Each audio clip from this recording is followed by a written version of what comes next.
Another food trip day na naman tayo. Nakatikim ka na ba ng baga ng baka? Masarap, malasa at talaga namang pamatid gutom sa daan. Street foods na talaga namang babalik-balikan. At sa murang halaga nga lang ay matitikman mo na ito na may suka manamis na miss at talagang pinag-isipan. At ang balita ko nga ay nakakaubos lang naman sila na mahigit 60 kilos everyday.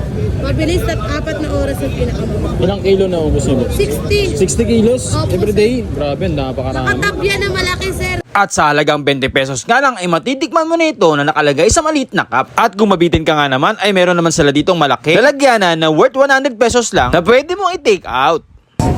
Guys, ito, 20 pesos. 20 pesos lang. Meron ka na isang maliit na ano ng baga ng baka.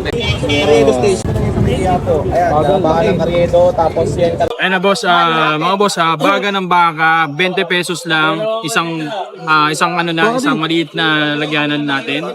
Tapos guys, ito, napakasarap ito kasi pinakuluto na napakatagal. Tingnan natin.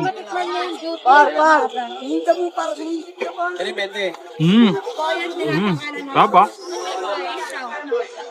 Sobrang lambot niyan, boss. Guys, oh. Baga ng baka na walang bisyo. Yes, damo lang ang Ito video. yung kanilang suka, napakasarap din. Tapos yung kanilang baga dito, nununod na yung sarap, parang inadobo na siya eh. Tapos si prito, napakasarap, panalo-panalo guys.